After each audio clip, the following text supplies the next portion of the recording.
Sveicināti mūsu cienījami ISMA TV skatītāji. Mēs šodien esam atnākuši ciemos pie Latvijas studentu apvienības prezidentei Ilvai Grigorjevai. Sveicināti, Ilva! Sveiki! Pastāstiet lūdzu nedaudz par LSA darbību. Tā īsumā. Tātad es ļoti īsi, kas ir Latvijas studentu apvienība.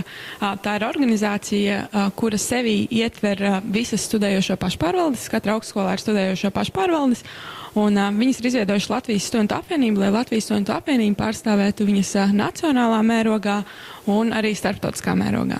Respektīvi, ja jūs studējošo pašpārvaldi jūs pārstāv jūsu augstskolā, tad mēs iegūstam viedokļus no studējošo pašpārvaldēm un iznesam to tālāk un mēģinam mainīt to sistēmu un tās lietas, kur jūs norādāt, ka jums nepatīk, mēs to mēģinam mainīt valsts līmenī. Tas ir īsumā par apvienību. Lieliski, paldies. Pastāstiet lūdzu nedaudz par sevi, ar ko jūs nodarbojaties ārpus LSA, kādi jums ir hobiji, varbūt, jā, un vispār par sevi, kur jūs mācāties arī? Tātad īsumā par sevi. Esmu 4. kursa students Rīgas Tehniskajā universitātē, studēju uzņēmējdarbības loģistiku. Tas, ko es daru šobrīd, es eju praksē. Un skatos, kā tas viss strādā nevis teorijā, bet praksē, un ko es ar to patiesībā varēšu darīt tālāk dzīvē. Par to ārpus studentu apvienību, ja godīgi ir tā, ka tas aizņem apmēram 24, gandrīz 7, un tad šobrīd lielākā izklaide ir mans mazais kaķēns mājās. Tas ir mans lielākais prieks ārpus darba, un tad ir pārējais darbs ar cilvēkiem gan apvienībā, gan arī studiju jautājumos. Ko nozīmē LSA tieši jums? Tātad man Latvijas studentu apvienība radās tad, kad man bija 2 gadi. Tātad tā ir organizācija ar ļoti lielu vēsturi. Un priekš manis tas ir izaicinājums turpināt šo vēsturi, nepalaist garām to, ko cilvēki ir izdarījuši, ieguldot ļoti, ļoti lielu darbu. Tas ir par iespēju kaut ko mainīt un nevis sūdzēties savā virtuvē, kad mums nepatīk, bet censties to sistēmu uzlabot. Tātad uzlabot sistēmu un to vidi, kurā mēs esam, un katru dienu saskarties un pārkāpt jaunus izaicinājumus. Protams, arī radīt viņus citiem. Kā jūs nokļuvāt Latvijas studentu apvienībā? No kurienes jūs uzzinājāt par to? Jā, tas ir apmēram 3 gadus garš stāsts, 3 gadus garš ceļš. Tad, kad es sāku studēt Tehniskās universitātes inženieru ekonomikas vadības fakultātē, es sāku ar fakultāti studējošo pašpārvaldi un sāku ar kultūras nodaļu. Nebija ne mazākās jausmas, ko tieši dara Latvijas studentu apvienība, zināja, ka viņi ir, bet tādos lielos vilcienos nesapratu. Un tad laika gaitā es nokļuvu Tehniskās universitātes studentu parlamentā, un atnācu, gana netīšām atnācu uz akadēmiskā virziena darba grupu studentu apvienībā. Man palika interesanti, kā tas ir, kad vienas augstskolas ietvaros mēs vēlamies vienu, tad tu atnāc uz studentu apvienību un tev ir tik daudz citādāk viedokļi. Un beigās ir jāsaprot, kas ir tas viens īstais. Tad, kad es sapratu, ko dara un kā strādā akadēmiskais virziens, man gribējās saprast, kā strādā pati studentu apvienība, kas tad ir tie politiskie rīki, kā mēs varam ietekmēt lietas, kas tad ir tas, kā mēs tiešām nonākam līdz ministru kabinetam vai līdz saimai. Un tad bija āķis lūpā. Tad bija marts, kurā es kandidēju apvienības prezidentam, un šobrīd mēs esam šeit. Kādi ir jūsu galvenie mērķi un plāni uz tuvākajiem 5 gadiem? 5 gadi.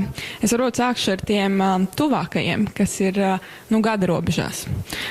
Tuvākais noteikti ir uzrakstīt labu noslēgumu darbu un pabeigt savas šī brīža studijas.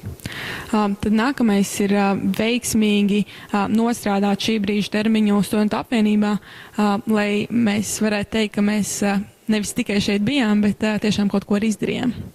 Un tad tālāk ir jāstāsta, kas notiek ar maģistra studijām, iespējams ar kaut kā jauna radīšanu. Sakiet lūdzu godīgi, vai ir grūti vadīt LSA, būt par LSA vadītāju? Es tiešām vairāk teiktu, ka tas ir vairāk par izaicinājumiem, kas ir grūti. Grūti ir lietas, ko nevar izdarīt.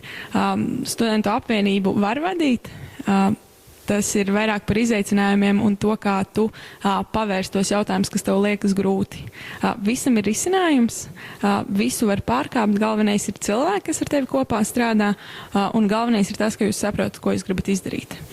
Protams, ir ļoti daudz negulētas naktis, protams, ir ļoti daudz idejas un domas, kā ko vajadzētu mainīt un rūgtums, ka kaut kas nesanāk, bet ar to ir jātiek galā, un tas padara mūs spēcīgākus un, teiksim tā, darbīgākus. Ar ko tieši nodarbojas LSA prezidents? No kādam darbībām sastāv viņa ikdiena?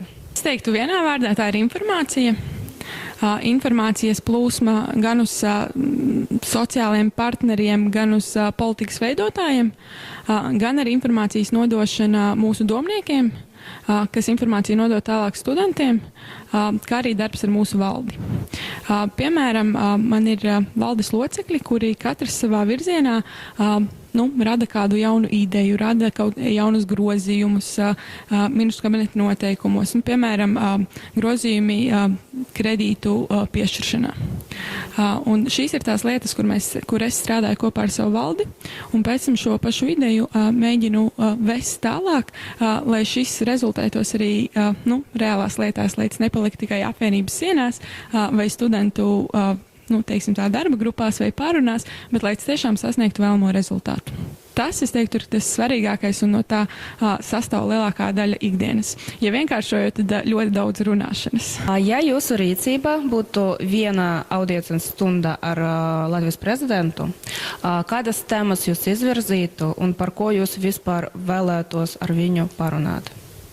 Privātās tēmas būtu droši vien ļoti daudz par reālo situāciju, kurā mēs šobrīd atrodamies, bet ja no studentu puses es noteikti pajautātu, kurā brīdī mainīsies tas, kad izglītība ir svarīga, trešā prioritāte šobrīd valstī norādīt, kad izglītība ir svarīga ne tikai uz papīra, bet arī realitātē. Kad mainīsies tas, ka mēs sakam, ka mums rūp, bet patiesībā nevisai. Tā būtu lieta, ko es ļoti labprāt izrunātu ar mūsu valsts prezidentu. Kas ir nepieciešams, lai kļūtu par sekmīgu personu?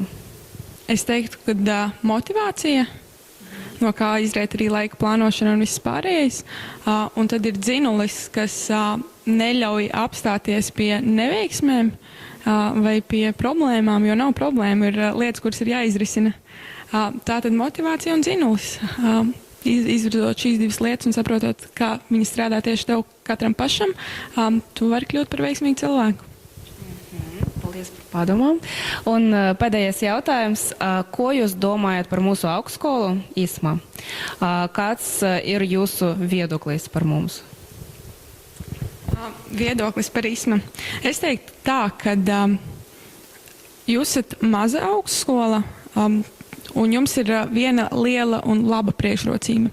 Jums ir tiešs kontakts un saskarsme ar jūsu mācību spēkiem, kā rezultātā jūs no savām studijām varat iegūt un dabūt vairāk. Jūs varat jautāt vairāk, jūs varat saņemt vairāk atbildes uz jūsu jautājumiem.